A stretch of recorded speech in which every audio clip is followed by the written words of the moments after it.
Winter is the time of year when most car enthusiasts park their pride and joy in the garage, plug in the battery tender, and start dreaming up creative ways to find room in their budgets for the big winter project on their list. And I'm usually one of them. Well, this year, instead of tearing my car apart for the ninth winter in a row and depriving myself of all the fun, I decided this time would be different. After all, the whole reason I've spent the better part of the last decade building this car is to drive it. So, since the unofficial end of car season here in the Midwest, I've been making a few crucial preparations for something you can only do up here in the frozen north.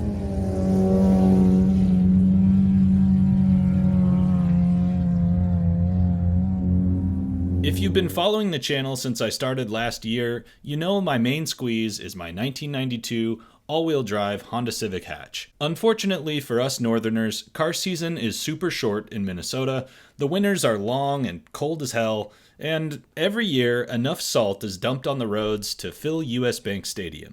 Needless to say, here in the nation's icebox, we have every reason in the book to keep our garage queens bundled up and stored away for 5 to 6 months every year. The problem is, if you give a Honda Civic all-wheel drive, it's gonna want some snow to go with it. But I think I've found a way to have my cake and eat it too. So I went through and undercoated all of the exposed steel parts with fluid film, blocked off the bumper openings, installed a custom heater, threw on some snow tires, and decided it was time to venture forth. Winter driving events are put on by the International Ice Racing Association at various lakes around the Twin Cities area. I made it to 3 of these events over the course of this winter with the main goal of seeing just how good an all-wheel drive Honda Civic is in the snow. Nearly everyone I meet asks how effective the all-wheel drive system is and whether or not it's worth doing, so kick up your feet, strap in, and let me tell you all about it. The car has a K-Series CRV transmission, which is paired to the driveline, viscous coupler, and rear differential from an 88 to 91 Honda Civic Wagovan. For a full walkthrough of the entire build, you'll definitely want to check out this video here to get all the juicy details. To put Honda's all-wheel drive system through its paces, I registered for one of the main events known as Ice Cross. As the name suggests, it's basically autocross on ice, on a custom-designed course created with snowplows and marked occasionally by cones and apex pylons. If you've ever driven a vehicle out on a frozen lake, you'll know that in general, you need a bare minimum of 8 inches of clear, solid ice to support a small car, and well over a foot for a truck or trailer. But we're not just rolling around scouting for fishing spots, we're racing. The event organizers wanted at least 18 inches of ice under the track area for a full day of studded tire abuse, so we waited until mid-January and got ourselves an estimated 27 inches of ice. For these events, there are several different vehicle and tire classes that basically boil down to two-wheel drive versus all-wheel drive, and studded versus non-studded. For its very first winter shakedown, I entered the Honda into the rubber tire all-wheel drive class, running non-studded, triple peak rated Blizzak WS90s. This first event was held about an hour and a half north of the Twin Cities on Rush Lake. I spent the day floundering about and getting used to the somewhat unnerving feeling of driving on solid ice. Before this event, I had never driven this car on anything but pavement before, and despite growing up in the Pacific Northwest, where I've been driving on snow and ice my entire life, this was a completely new experience. After a few initial laps on the ice, one thing stood out to me almost immediately. This wasn't going to be as easy as I thought. To understand how to drive this car effectively on ice, you need to understand how the all-wheel drive system works. Essentially, it drives the front wheels until they start to slip, at which point power is transferred to the rear wheels until they're all traveling at equal speeds again. Power is constantly being sent to the front drive shaft through a fixed gear transfer case, but this car doesn't have a center differential, so there's effectively no torque at the rear wheels under normal driving conditions. To manage torque delivery to the rear wheels, there's a mechanical viscous coupler in the middle of the drive shaft that contains a handful of thin steel plates all stacked together, alternately connected to either the front shaft or the rear shaft. In other words, half the plates are connected to the front input shaft, and the other half are connected to the case of the coupler itself, which is connected to the rear drive shaft. There's no mechanical connection whatsoever between the front and rear drive shafts. To transfer the power from the front to the rear, a thick silicone-based friction oil fills the case around the plates and allows the two sets of plates to grip onto each other when there's a speed differential between the front and rear drive shafts. As the front wheels start to slip,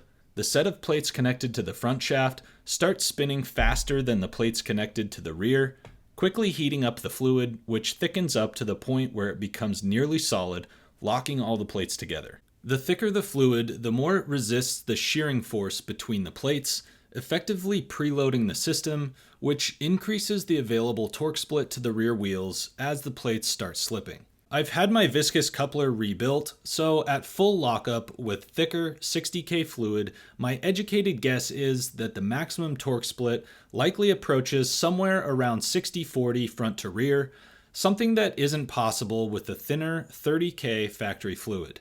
The time it takes to transfer the torque through the coupler is near instantaneous. In preparation for this video, I analyzed this clip shot at 240 frames per second. As edited, it's 1.3 seconds long, running at 1/20th of its original speed, meaning the torque transfer takes less than 1/10 of a second. Within about 35 degrees of front tire rotation, or roughly 1/10 of a revolution, the system has fully synchronized and is sending enough torque rearward to force the rear wheels to start slipping on the snow. So whatever the actual split is, it works. The system responds aggressively enough to make launching in the snow seem faster than a dry pavement front-wheel drive launch. It's also basically impossible to spin the tires on dry pavement in a naturally aspirated setup like this. All the drag racers out there know it works in a straight line, but when it comes to this Honda all-wheel drive system, the question has always been, is it good for anything else? So with that in mind, I strapped in and paid very close attention out on the ice to see what it would mean for drivability. And the results are pretty awesome. To drive this car fast on ice, commitment is the name of the game. If the front wheels aren't spinning, there's almost no power going to the rear. This means you gotta give it the beans if you wanna be like all the drifty boys out there, hanging the back end out. But even though giving it the beans is what I do best, it was trickier than I thought to get it sideways, and I knew I'd need more seat time to really get a feel for it. The first event had 8 timed laps, plus a couple of practice laps, so the total seat time for the entire day was less than 15 minutes, meaning I didn't have much time to figure out how to drive. Even so, the car ended up placing second in its class, coming up just behind one of the event organizers who's been doing this for years. Ice Cross was a good introduction to ice driving, but the real progress came at the next event a few weeks later, when I went back out for open track. Open track events are sponsored by the same group and run on Saturdays, alternating course time with the wheel-to-wheel racers. We went back up to Rush Lake for this one, and I even convinced my wife to ride along with me, which will go down as one of the best day trips we've ever had. My wife has always hated getting sideways on the roads when I'm driving, and this event completely cured that fear. So fellas, if your lady gives you grief about your winter driving antics, I recommend convincing her to go with you. Just call it something else like winter driving lessons or something. I'm telling you, after a few spicy lap sessions around the ice, anything you do out on the road will be so mild in comparison, you'll never hear another complaint again. Anyway, lapping sessions last about 20 minutes at these open track events and are very similar to some of the summer open track sessions you've seen in my other videos. We were only able to stay for half the day, but still got in a solid 3 sessions, which comes out to a full hour of seat time without the pressure of a timed competition. I finally learned how to initiate and control a drift with this all-wheel drive setup, and gradually started increasing corner entry speed, but there was still some difficulty putting the car exactly where I wanted it on such a narrow course. But I sure as hell wasn't going to leave it at that, so I went back again for one final open track event of the season, where I finally figured out exactly how to drive this thing and put it into words that anyone can understand. This time, we were down on Madison Lake, about an hour and a half south of the Twin Cities, with absolutely perfect weather, sitting right around 30 degrees. The course was much wider and faster than the previous one, and had plenty of space for 20 cars at a time, with room for passing. I had an entire day to focus in and tear up the 1.7 mile course, and that's exactly what I did.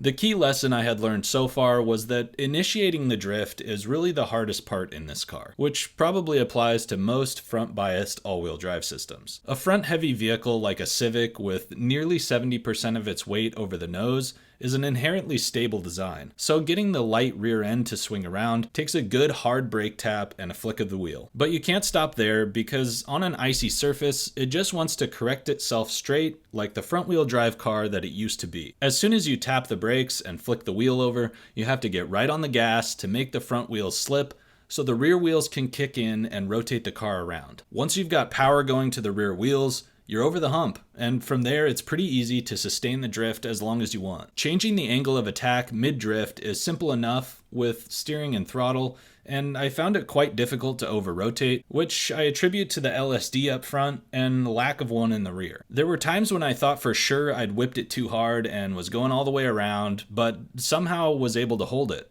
which I suppose makes sense in a front-heavy vehicle that's set up like this one. It's kind of like learning a dance, but man, when you get it right, it's incredible. I mean, look at this. I'm drifting a Honda Civic, you guys. And not only is the feeling of being sideways in what's supposed to be a front-wheel drive car just a total mind warp, it's also extremely usable. The system just works. If you're not making mistakes, you're not trying hard enough, and I ended up in the snowbank on something like 4 separate occasions. But each time, the car was able to throttle its way out back onto the track with zero assistance from the on-site tow rigs, something this car could never hope to do in front-wheel drive. There were cars everywhere getting stuck in the berms, so I feel like that says a lot about the effectiveness of the Honda all-wheel drive system in a real-world application. A few nerdy bits need to be pointed out here. The observant ones among you might be wondering why I don't just use the hydraulic handbrake to rotate the car into the turns. The reason is because it's a pass-through style brake meant for launching that only activates the rear brakes. This would work great for drifting on a front-wheel drive or rear-wheel drive car, but this all-wheel drive system has no center diff to decouple the rear wheels from the front. The viscous coupler is automatic, and it works the same both forward and backwards.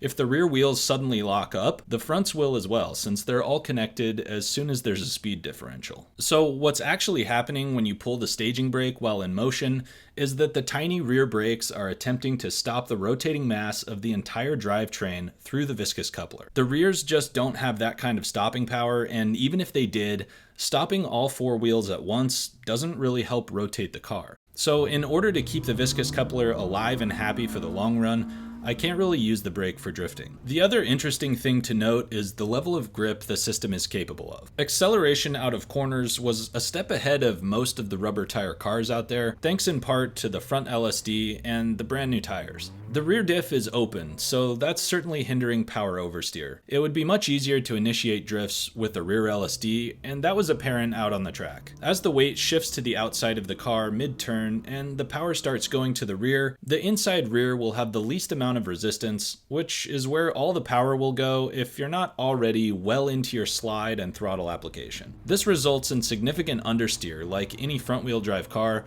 but only if you don't fully commit before corner entry, and I spent the majority of the first event frustrated by this fact. This effect is simply magnified when driving on the ice because the front tires are in a permanent low grip situation. Once you understand this, driving the car on ice starts to make a lot more sense. That being said, one thing that really surprised me was the braking performance. Despite running a non-studded tire, I was able to very effectively scrub speed into corners and throw the back end around with brake pedal input. The track surface changes constantly out there, but there's usually a thin layer of snow mixed in with the ice, which really helps rubber tires get more grip, especially when aired down to an ideal 20 psi. The studded cars can effectively chew up the ice and add a grippy texture to it, and the rubber tires come along and polish it smooth again, making it more slippery. When you get off the racing line and hit a patch of smooth sheet ice on rubber tires, you might as well let Jesus take the wheel, because there's no grip whatsoever, no matter how many of your wheels are spinning. The general rule of thumb is that studded tires are almost twice as fast as rubber tires on ice, which becomes immediately apparent when you're getting passed by a mostly stock Honda Fit. The slowest studded car will almost always be faster than the fastest rubber tire car. In spite of all this, I took a few other drivers for ride-alongs, and they all said pretty much the same thing.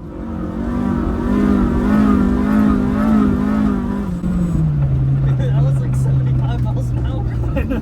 What the fuck? fucking awesome. This car is insane. Entering dogleg corners sideways at 50 miles an hour and shooting up giant rooster tails gave off some serious rally vibes and put a smile on everyone's face. The footage I took here doesn't even come close to demonstrating how wild the ride is, and I can't even imagine how it would be with some proper studs and a rear LSD. If you ever wanted proof that a simple 30-year-old all-wheel drive system is good for more than just drag racing, there it is. So once again, good job, Honda. It may not be Quattro level engineering, but if you know what you're doing, it'll hang with just about any other all-wheel drive car out here where it counts. For those of you who want to get into this, check out the IIRA's Facebook page for updates during the season. It's very reasonably priced for the amount of seat time you get, $40 for ice cross and $80 for open track days. If you're going to run open track, you will need to buy a separate $80 license for the season, but again, it's more than worth it. It's all done online through motorsportreg.com, so signing up is easy. Other than that, just show up with a Snell rated helmet, get a basic tech inspection, and go tear it up. That's all there is to it. I didn't cover wheel-to-wheel racing because you really need a dedicated car that's caged and set up specifically for this event in order to participate, but it's pretty entertaining to watch while you're out there. Ice racing should be at the top of your automotive bucket list, so do yourself a favor and look into it. The car community needs people like you and me to get involved and keep the dream alive so we can all keep doing what we love. So get online, ask around, bring your wife or a friend,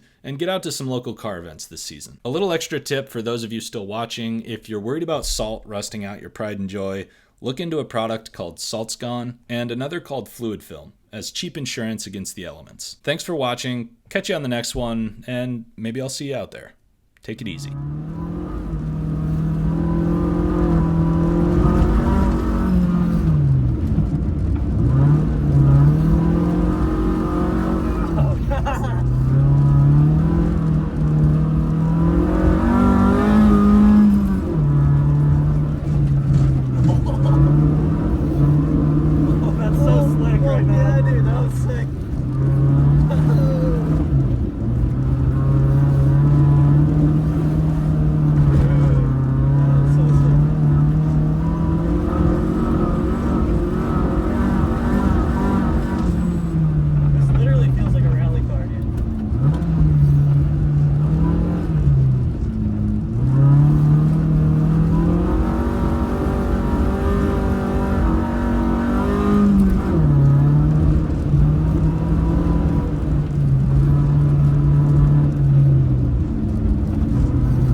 That was fun as hell.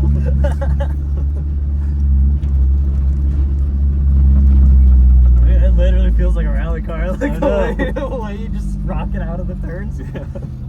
You're just full backwards going into them.